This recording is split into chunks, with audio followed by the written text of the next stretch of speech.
What's going on, everyone? This is James from Xealous Coffee Network, and today I want to share with you some mushroom and onion pasta sauce. So this is just a reused jar. This is caramel sauce. I have prepared a little video for you, and here's some tips. So here's some things for this caramel sauce. So if you love the caramel macchiatos that you get at Starbucks or whatever, or you just love caramel, if you love caramel, period, this recipe is amazing. And I kind of wanted to show you how easy it is to actually make caramel sauce.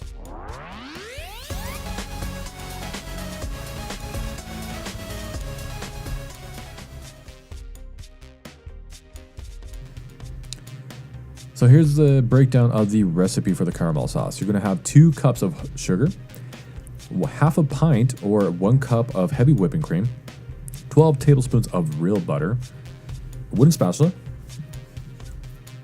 and a metal whisk. Now you're going to have all your ingredients prepared beforehand, before you even start. Right now I have the crock pot heating up at a high temperature. And then right now I'm going to open up the little carton, the half-pint carton, and now we're ready to go. Also make sure that the butter, you don't throw in a whole stick of butter. You want to kind of slice it up, kind of chop it up in little pieces, little chunks, so that way when you add the butter into the caramel or add it to the melting sugar, it's going to melt quick and evenly.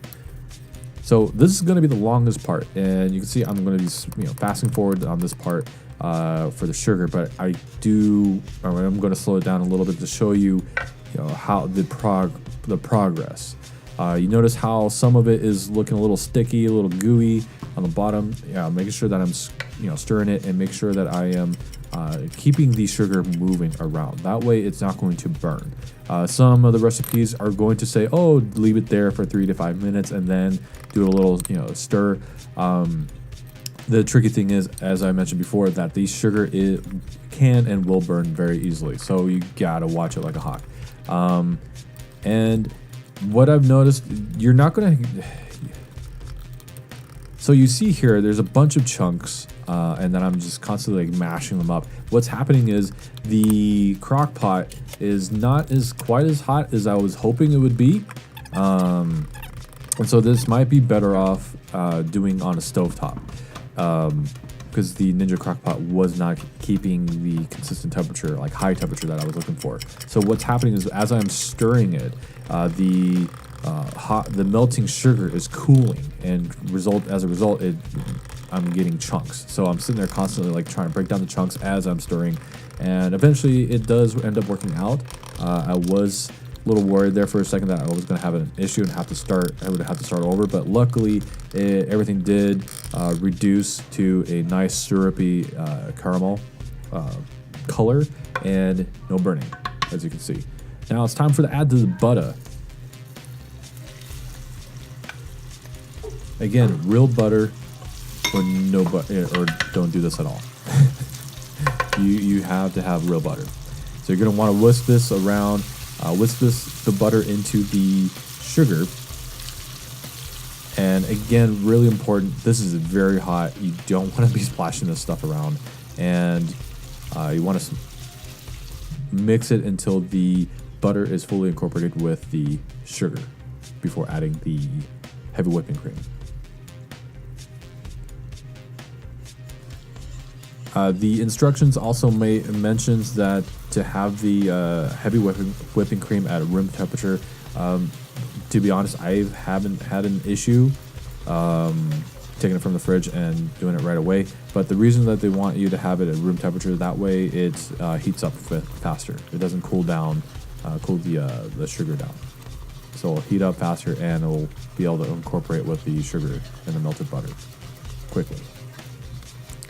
And right here, this is the easy part. Just make sure that everything is nice and mixed in really well before I let it set and turn off the heat.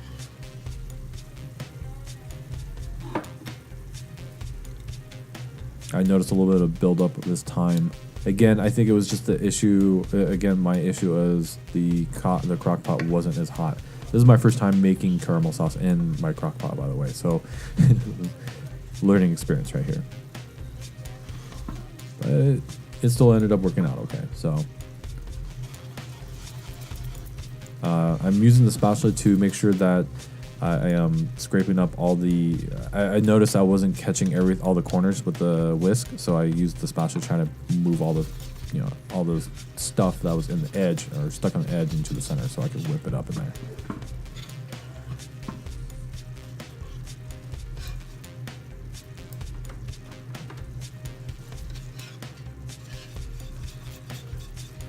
And here we go. Here's a little time lapse of the caramel cooling off.